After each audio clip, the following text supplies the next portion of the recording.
When her father brought her into the house, the first thing that caught the eye was her beauty. She was dazzling. Tall, almost unrealistically slender, with thick black hair perfectly styled as if she walked the runway every morning. Smooth skin the color of melted milk, expressive eyes the color of amber. Warm, yet unsettling, like the sunset before a storm. Her movements were as graceful as a panther's, and her voice was deep, caressing, with a quiet rustle of menace at the very edges of her words. He immediately felt insignificant next to her. She didn't raise her voice. She stared. And one look made him want to slump his shoulders and disappear. But that's not how he disappeared. One morning, when his father was away on business, she knocked on his room and entered without permission. In her hands, a small cup with a thick, dark drink. She sat on the edge of his bed, smiled. He already knew. Her smiles didn't make him feel better. "Try it. It's a traditional infusion. I made it myself." Her voice flowed like honey. It gave him no choice. He drank it. Almost immediately, he felt everything change. First, the ceiling got higher. Then the bed grew beneath him like a mountain. The floor became endless. It didn't fall. It just disappeared, shrinking with each passing second, until finally he was left standing on a sheet no higher than a button. And that's when he heard the laughter. She was leaning over him, a huge but still flawless face. Her lashes threw shadows like blinds, and her lips, as if carved from velvet, opened slightly. "Charming," she exhaled. "Now you're exactly as you should be." She lifted it with 2 fingers, carefully, as if she were holding a rare gem, pressed it against his cheek, gently, almost caringly. But he felt there was no love or pity in her touch, only play.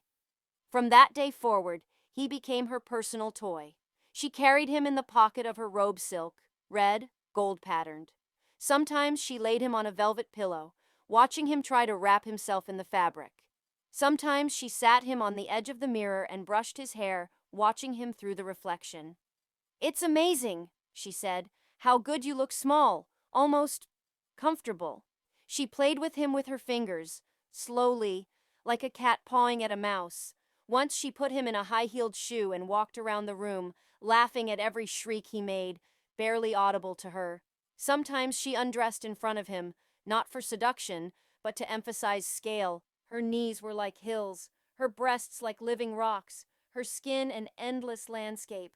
He wasn't just small, he was humiliatingly, hopelessly insignificant against her greatness.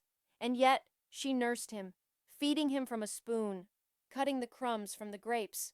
She gave him water from a petal, cleaned his clothes, all with the same cold, honed grace, as if he were a valuable but inanimate object. He tried to escape, once.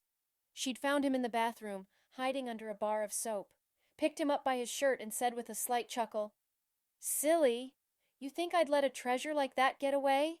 Then she put him on her belly and lay back on the couch, pressing her palm on top of him like a cover.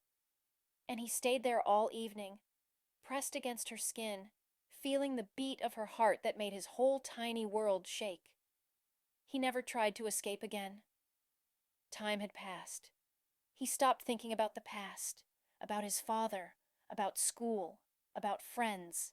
The world became different, big, soft, pulsing with the rhythm of her footsteps and breath.